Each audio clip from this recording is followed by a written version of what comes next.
एक जंगल में एक बुलबुल ने अपना सुंदर घोंसला बना लिया था। उसके 2 चूजे थे। वह बहुत छोटी थी। बुलबुल रोज अपने चूजों के लिए बीज लाती थी। दोस्तों, आगे वीडियो देखने से पहले वीडियो को लाइक और चैनल को सब्सक्राइब कर दें और बारी बारी से उन्हें खिलाती थी। पिल्ले धीरे धीरे बढ़ने लगे। कुछ दिनों बाद पिल्ले भी अपनी माँ के साथ भोजन खोजने लगे और वे अपनी माँ के साथ घर वापस आ गए। कुछ दिन बीत गए, चूजे बड़े हो गए थे। अब वह अपनी माँ के बिना अपना भोजन लाने जा रहे थे। एक बार की बात है, दोनों चूजे अपना भोजन ढूंढने निकले। भोजन की तलाश में एक पिल्ला को एक कीमती मोती मिली। यह चीज देखो, हमें उसे अपनी माँ के पास ले जाना चाहिए। शायद यह एक काम की वस्तु है। एक पिल्ला ने दूसरे से कहा। ओह छोड़ो, इसका क्या उपयोग है? यह आपकी भूख को संतुष्ट नहीं करेगा। आप इसे फेंक देते हैं और बीज ढूंढते हैं। चिंता मत करो, दूसरे पिल्ले ने कहा। नहीं, मैं इसे अपनी माँ के पास जरूर ले जाऊंगा। मुझे लगता है कि जो आपके लिए उपयोगी होगा। पहला पिल्ला उड़ गया और मोती ले गया और माँ के पास आया और कहा, माँ इसे देखो, आज मुझे यही मिला है। बेटा, यह तो बहुत कीमती चीज है। बुलबुल ने मोतियों को अपने घोंसले में रखते हुए कहा कि ऐसी वस्तुएं समय के साथ बहुत उपयोगी होती है। एक दिन एक शिकारी जंगल में आया। उसने एक ही स्थान पर ढेर सारे बीज फैला दिए। उसने अपना जाल निकाला और कुछ ही दूर एक पेड़ के नीचे बैठ गया। कुछ ही देर में कई पक्षी शिकारी के जाल में फंस गए। बुलबुल के दोनों चूजे भी शिकारी के जाल में गिर गए। अब क्या करें? सभी पक्षी एक साथ आए और सोचने लगे। आइए हम शिकारी को प्रार्थना करें कि वो हमें आपके जाल से बाहर निकाले, क्योंकि हमारे चूजे घोंसले में हमारा इंतजार कर रहे होंगे।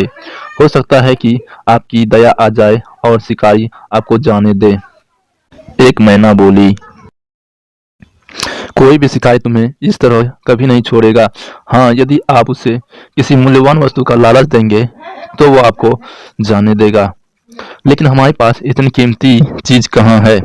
एक पक्षी ने नाराज होकर कहा। हमारे पास एक कीमती मोती है। यह हमारी माँ के घर में छिपा है। अगर हम उसे उस शिकारी को देंगे तो वह हम सबको जाने देगा। बुलबुल का पिल्ला कहा, लेकिन आपको वह मोती कैसे मिलेगा? चिड़िया ने रानी से कहा, एक कबूतर अभी भी आजाद है। देखो, वह उस पेड़ पर बैठा है। अगर आप उसे बुलबुल के घोंसले से मोती लाने को कहे तो वो आपकी मदद कर सकता है। कोयल ने कहा। कुछ पक्षियों ने कबूतर को बुलाया और सब कुछ समझाया। कबूतर तुरंत उनकी सहायता के लिए आया। वहां से वह बुलबुल आया और उसे सब कुछ समझाया। बुलबुल ने मोती लिया और वह कबूतर के साथ उस स्थान पर आ गया जहां सभी पक्षी और उसके चूजे फंस गए थे। अब शिकारी भी उसके जाल में आ गया था। बुलबुल ने शिकारी से कहा, भाई, यदि आप उन सभी को अपने जाल से बाहर निकाल देंगे तो मैं आपको कुछ ऐसा दूंगा जो आपके जीवन भर काम आएगा। शिकारी ने आश्चर्य से कहा, यह क्या बात है? यह अनमोल मोती। बुलबुल ने शिकारी को मोती दिखाते हुए कहा। मोती को देखते ही शिकारी की आंखें चमक उठी। उन्होंने कहा, यह वास्तव में एक कीमती मोती है। इसे मुझे दो, मैं उन सबको जाने दूंगा। लेकिन बुलबुल बेवकूफ नहीं थी। मोती शिकार के पक्षियों को नहीं छोड़ेंगे। अगर ऐसा होता तो पक्षी मर जाते और मोती भी। बुलबुल ने कहा, पक्षियों को अकेला छोड़ दो। जैसे ही वे सब उड़ जाएंगे, मैं इस मोती को नीचे फेंक दूंगी। शिकारी जानता था कि पक्षी झूठ नहीं बोलते। उसने पक्षियों को छोड़ दिया। सभी पक्षी उड़ गए। तब बुलबुल ने कहा, मैं तुम्हें मोती नहीं दूंगी, क्योंकि तुम दूसरों को चोट पहुंचा रहे हो। यह मोती बहुत महत्वपूर्ण है। आप निर्दयी हैं। तुम किसी भी जीव को दया नहीं करते, इसलिए मैं तुम पर दया नहीं करूंगा। बुराई बदतर होनी चाहिए, यही तुम्हारी सजा है। अब बुलबुल का दूसरा पिल्ला भी समझ गया है कि सब कुछ महत्वपूर्ण है, चाहे कुछ भी हो।